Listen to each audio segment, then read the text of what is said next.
DemiGod, Epic Adventures in the Greek Mythos. You know, I thought we were going to play a game today, but I sat down to bang out a couple of quick factions to play out a simple little test battle. For those of you that haven't been here for long, we learn through play. Experience is the best teacher, and every year I add another year's worth of great teaching. We may get a few things wrong in that first game, but before we can even get there, we have to build out our forces. And in the process of doing so, I discovered something unsettling about this game. I don't think it's a deal breaker. I don't even know if it is a big deal. One of the things that happens here in the House of Wargaming is we try to predict what's going to happen. And sometimes we're wrong, and we admit that. There's no room for ego if you're looking to get better at this hobby. You have to accept that you're going to make mistakes. I don't like to predict whether a game is good or not. I don't like to predict what the flow of the game is until I've actually played it. So I'm skating on thin ice here. And I think I'm doing this in large part just to show you what my thought process is as I play through this game, because if you pick up a copy of DemiGod, you may go through the same experience. And here's the big thing. When you create your little warband, you get 500 drachmas that you can use to hire minor heroes to aid them on their quest. An adventuring party must consist of no less than 3 models, but no more than 7. You get 3 to 7, all right? 500 drachmas is not a lot of drachmas. Let's take a look at what we'll call them the protagonists are. My marble faction, if you will. And I call them that because I painted them to look like marble statues. Here is our major hero, Polemocles. He is, as you can see, a guy with a sword and a shield. He is also wearing a linothrax, which I think is that breastplate thingy. It gives him a +2 to his armor class. He has selected as his patron Zeus, which gives him 3 abilities. He can shapeshift, which means he can't be attacked for the rest of the turn. He has Bolt of Vengeance, which does 5 damage to a figure, and he can summon a storm of eagles to assist him. This figure, with the sword, the shield, and the armor, costs 135 points. I've already burned through almost a third of my available points. I've opted to have a minor hero join him, and that's this heavy lad. That is Aspideratos. And Aspideratos has chosen Hephaestus. Remember, your major heroes have to choose from 3 of the gods. And that's Zeus, Poseidon, and Hades. The minor heroes choose from the rest of the pantheon. We've chosen Hephaestus. Hephaestus. That gives us an additional +2 to his armor. Both of these 2 figures have health of 16. Now, Aspideratos, in order to recruit him at all, he costs 200 drachmas. In order to get him the linothrax, the lowest rated armor there is, and the spear, and the shield, that's another 130 points. This 330-point figure costs twice what Polemocles does. It's going to be interesting with my new microphone to see how loud that chicken is on the final video. That means I've only got 35 drachmas left. I'm going to cheat just a little bit. I'm going to have a minion archer. Nameless archer costs 50 points. I'm up to 515 points. I have to have the minimum of 30. I guess I could trade in one of those linothrax. The armor is really expensive in this game. If you want to get an actual leather armor or bronze armor, that's 150 and 200 drachmas each. And you got to have 3 figures. So I don't know, man. You're starting off pretty limited. I think the idea here is that loot gathering is very important. That the author here wants to ensure that you're playing a full campaign. So rather than give you 1,000 drachmas right out of the gate and let you just fully kit out your boys, you're going to have to earn it, man. This is a lot like D&D. It feels that way. You don't start with plate armor. You are not a major hero yet. You are going to have to work your way up to that, which is fine. It's a design choice. I'm not sure how well it's going to work. But in order to test the game out, on all of its settings, we have to come up with we don't have to. I mean, you don't have to do that at all. But if you want to try it on all settings, I'm going to go with the opposite on my opposition force. Team Bronze statue. Instead of going with a major hero and a really expensive minor hero, we're going to go with a major hero. And in this case, we'll make him a servant of Poseidon, which gives him 3 boons. He can basically cast Earthquake. He doesn't cast it. He calls on the power of Poseidon, and a 2 by 2 inch patch of the table becomes rough ground.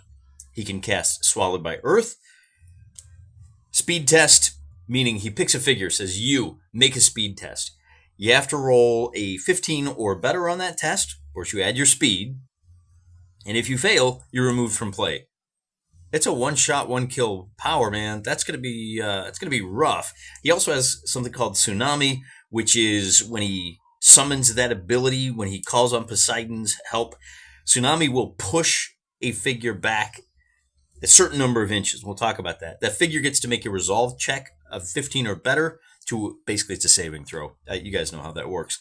Now, the deal with these boons, both for Polemicles and Kakoigetis, is you only get 1 at first level. You have this divine favor points, and you can spend, over time you'll get more. So if I had 4 divine favor points, I could spend all 4 of them to cast Tsunami and push a figure back 4 inches. Not off the table. You're not allowed to do that. But maybe I can push him, I don't know, to the other side of a woods. It seems underpowered compared to Swallowed by Earth. I think that ability to remove figures from play is really tough. But we'll find out through play if that's right.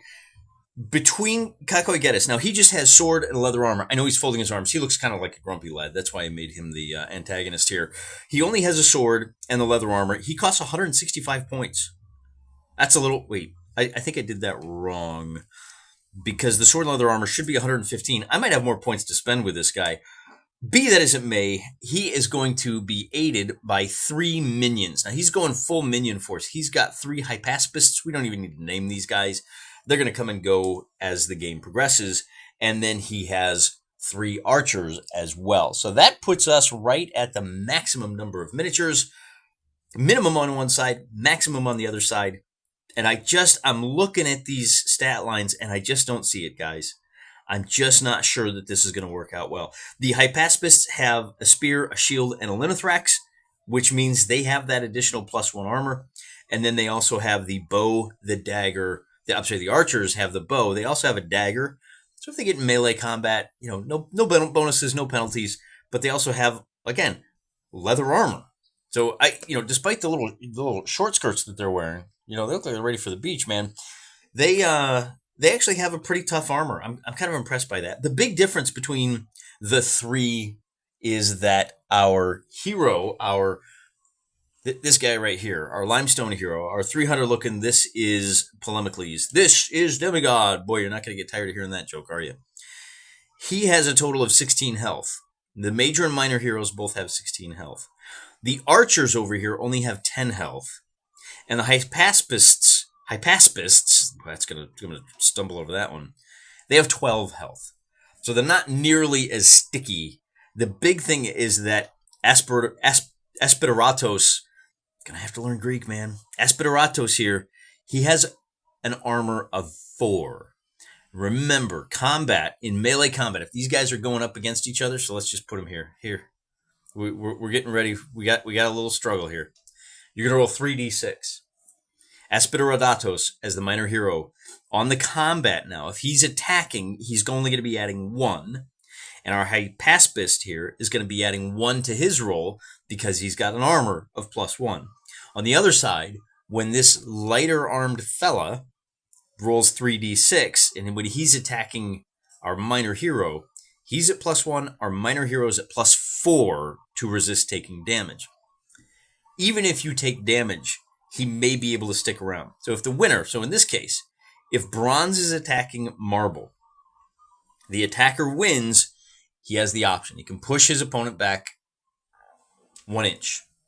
Although the guys with the spears can push him back 3 inches. And I'm only moving him a half an inch because I play at half scale.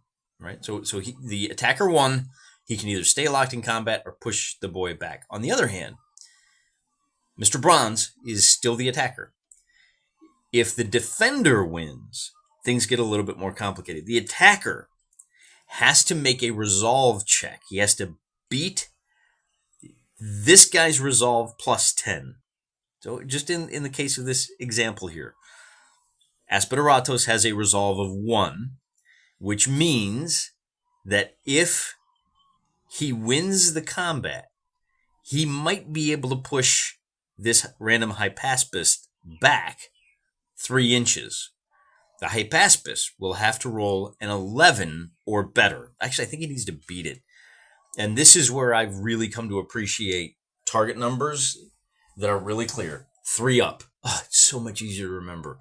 I don't have to worry about ties. In this case, it says you have to roll the resolve plus 10. So you have to roll an 11 or better. Or you're going to be pushed back. And again, push back 1 inch normally, 3 inches if you have a spear. So there's a lot going on there, man. There's a lot of variables. I'm not quite sure how it's going to work out. And here's what the character sheet looks like for Team Marble. Ultimately, I think what I might be missing here is that armor is a very important statistic. That in my mind, even though this is just to prevent damage, I think maybe it combines with health. And even though we're at +2/+2, those extra 6 health points are going to be a game changer for Polemicles. The other thing I should point out is that this is not a game where you fight at 100% until you reach 0 hit points. Unlike Dungeons and Dragons, in this game, when you hit 4 hit points, when your health drops to 4, you only have 1 action per turn. Normally, figures get to act twice per turn. Move and fight, move and shoot. If you only have 4 or fewer hit points, you only get 1 action. You can move, or you can shoot, or you can pick something up, but you don't get to pick and choose. You are also at -2 on all of your die rolls. Your speed is unaffected. Your movement will continue to be what it is. Remember, speed is for when you're getting shot at. This is a defensive maneuver against missile weapons. So I think really, and then again, the big change here is that the differential in scores is the number of hit points that you lose. So I think I like that wound mechanic in this game. It means that Polemicles can take 12 damage, and where the archer, well, let me put it this way. Let me flip it around. After just 6 points of damage, our archer is already just going to be basically taken out of the fight. He's going to be slowed way down. But at 8 points of damage, Polemicles and Aspideratos, these two guys, they still have 4 more hit points they can lose. So that's another couple of close combats that you're still operating at full efficiency. The other thing is, given the fact that we've got a 3 versus 7, think about the action economy here. Team Bronze is going to have 14 actions per turn compared to just 6. That is a 2-to-1 advantage in dictating the flow of battle.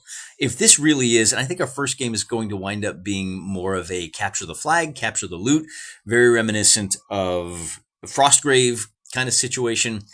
I just think that this action economy is going to pay off huge. The other thing that I think makes Team Bronze OP compared to Team Marble is that these archers, their combat is +2. And if we're firing at Aspideratos, even with that +4 armor, that's negated. This only applies to melee. If you're shooting him at a distance with arrows, he has to save versus his speed.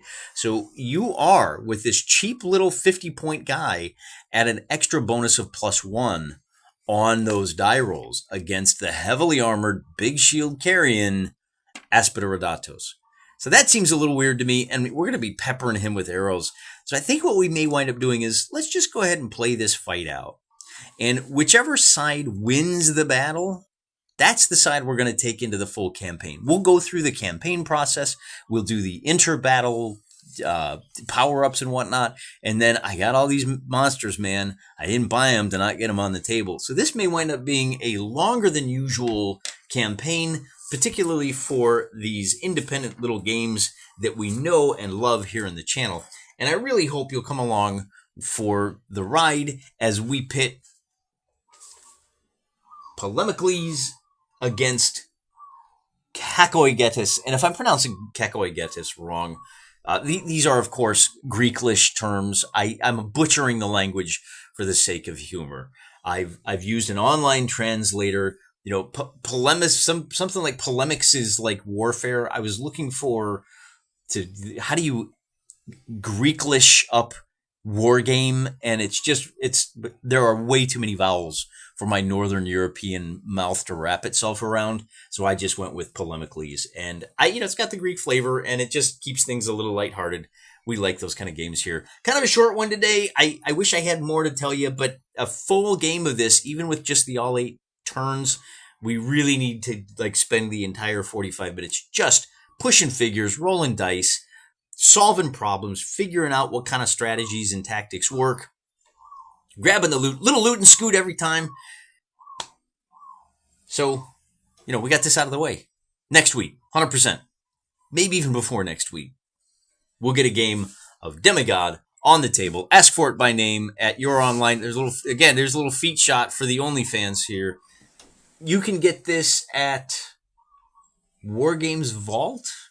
I think it's print on demand. I don't know. I'll forget to put a link in the description, but just look it up. DemiGod miniature war game. Google it. You'll find it. You'll buy it. You'll play it. You'll love it. Or my money back. It was a review copy. What are you gonna do? Hey, till next time. I'm praying for you.